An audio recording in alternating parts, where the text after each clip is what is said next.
Halo, assalamualaikum warahmatullahi wabarakatuh. Bagaimana kita memperlakukan seorang pendidik, bahwa kita itu menyadari kita adalah seorang pendidik, bagaimana memperlakukan seorang murid atau pendidik tadi.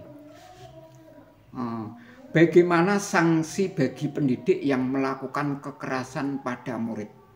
Ya, saya ingin mengulik sedikit sanksi sebagai seorang pendidik apabila melakukan kekerasan, tindak pidana kekerasan terhadap murid tadi. Kita bukan orang yang merasa sok pandai, tapi kita yaitu sebagai guru ingin memberi wawasan, memberi ulasan. Kalau diperhatikan sesama juga kita bermanfaat bagi terutama pendidik dan bagi seorang guru yang profesional. Sanksi bagi kita bacakan, yaitu referensinya seperti ini. Sanksi bagi pendidik yang melakukan kekerasan pada murid. Kekerasan di lingkungan pendidik merupakan isu serius, dapat berdampak negatif. Maka dari itu kekerasan itu pasti dampaknya negatif. Entah itu anak menjadi malas pergi ke sekolah, entah anaknya malas belajar, entah anaknya nanti lama-kelamaan ketakutan terhadap satuan pendidikan. Maka dari itu kita dampaknya sangat banyak sekali terhadap murid ini. Nah, isu serius yang dapat berdampak negatif pada perkembangan psikologis, emosional, dan akademisi murid. Pendidikan sebagai pihak yang seharusnya memberi bimbingan dan perlindungan, memiliki tanggung jawab besar dan menciptakan lingkungan belajar yang aman dan kondusif ketika pendidikan melakukan kekerasan terhadap murid sebagai sanksi dapat diberlakukan untuk memastikan keadilan dan pencegahan kekerasan lebih lanjut. Nah, maka dari itu kita ini sebagai pendidik kita harus bagaimana menciptakan perkembangan psikologis terhadap anak, yaitu perkembangan emosional, perkembangan akademisi terhadap peserta pendidik tadi.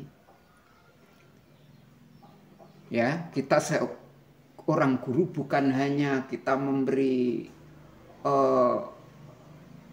materi, tapi juga memberi bimbingan, memberi arahan yang bagaimana, arahan yang positif tadi. Nah, seperti itu. Ini tentang pasal-pasal yang undang-undang terhadap anak. Pasal 54 Undang-Undang 35/2014.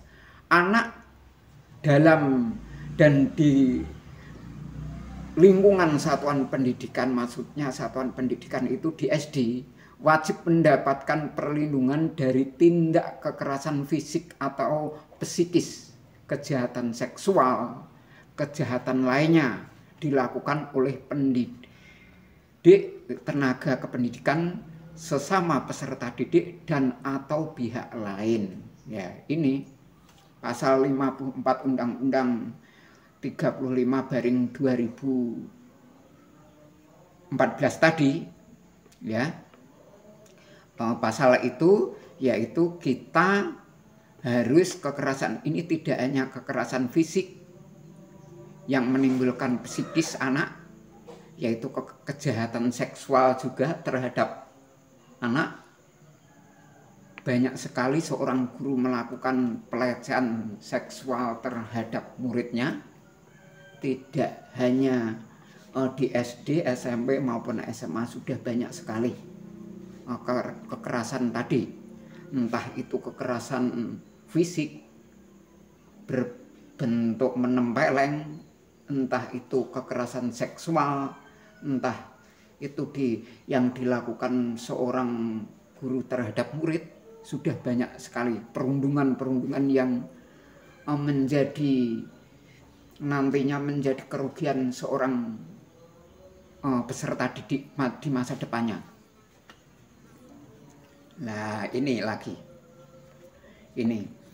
Pada pasal 54, yaitu nomor 1, anak di dalam dan di lingkungan satuan pendidikan wajib mendapatkan perlindungan. Kekerasan fisik, psikis, kejahatan seksual. Yang nomor 2, perlindungan sebagaimana yang dimaksud pada ayat 1 dilakukan oleh pendidik, tenaga kependidikan, aparat pemerintah dan atau masyarakat.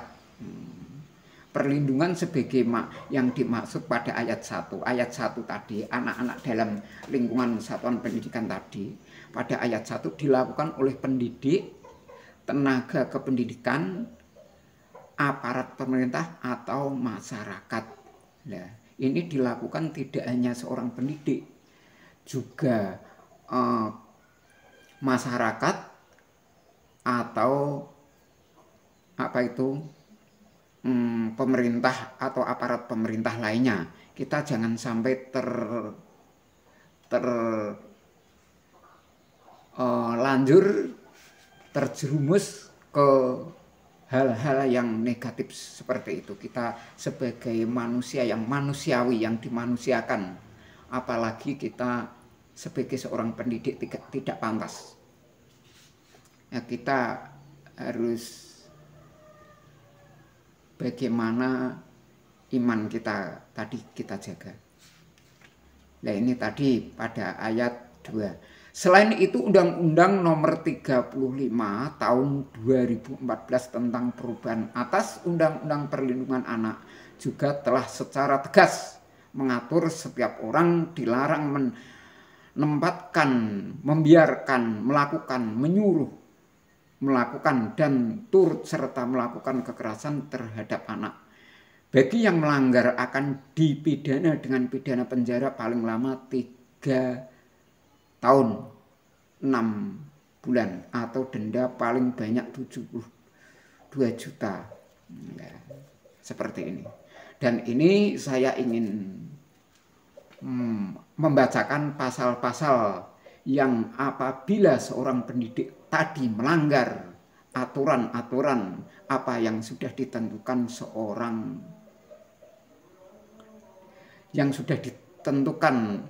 oleh pemerintah di satuan pendidikan tadi. Ini pasalnya, yaitu kita bacakan. Bahkan pasal 80 nomor 1. Setiap orang yang melanggar ketentuan sebagaimana yang dimaksud pasal 76C dipidana dengan pidana penjara paling lama 3 tahun 6 bulan dan atau denda sebanyak 72 juta. 72 juta ini dendanya juga sangat banyak sekali. Maka dari itu kita seorang guru harus berhati-hati.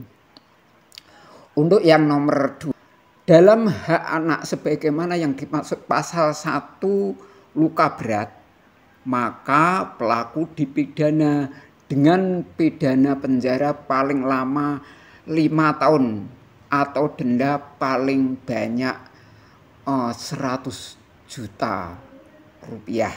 Nah, ini paling banyak 100 juta kalau anak sampai dengan luka, ya. Ini 80 ayat 3. Dalam hak anak sebagaimana dimaksud pada ayat 2, mati, maka pelaku dipidana dengan pidana penjara paling lama 15 tahun dan atau denda paling banyak 3 miliar, bahkan 3 miliar rupiah. Ini 3 miliar rupiah. Kalau seorang guru saja sampai penganiaya didenda 3 miliar, mana mungkin apanya itu ekonominya menjangkau. Paling enggak kalau enggak menjangkau ya ini penjara paling tidak 15 tahun. Maka dari itu kita sebagai seorang guru harus mempunyai kemanusiaan yang paling tinggi. Harus mempunyai rasa empati, ya. Ini yang ayat 4, pidana ditambah sepertiga dari ketentuan sebagaimana yang dimaksud pada ayat 1, ayat 2, dan ayat 3 apabila dilakukan penganiayaan tersebut orang tuanya. Pidana ditambah sepertiga dari ketentuan sebagaimana yang dimaksud pada ayat 1 dan ayat 2, ayat 3 apabila melakukan penganiayaan tersebut. Ya, maka dari itu ayat 1, ayat 2, ayat 3 itu sebagai referensi sebagai seorang guru. Dendanya bukan main-main, ya. Ayat 1 72, ayat 2 yaitu 100 juta, dan ayat 3 sampai dia meninggal atau mati yaitu 3 miliar rupiah dendanya, atau dipenjara 15 tahun. Seperti itu, ya. Ini sebagai referensi saja seorang guru agar seorang guru tidak semena-mena terhadap seorang pendidik. Nah, seperti itulah sedikit kami ulik sanksi-sanksi. Semoga referensi ini dapat bermanfaat bagi kita semuanya, khususnya bagi seorang pendidik, bagi seorang guru. Semoga kita diberi keimanan, diberi pengetahuan, dan dijauhkan dari pelanggaran-pelanggaran seperti itu. Semoga ini bermanfaat khususnya bagi kita seorang pendidik. Kita bukan menggurui senior-senior kita cuman melakukan himbauan, melakukan pengetahuan di media sosial. Semoga ini bermanfaat. Amin, Allahumma amin.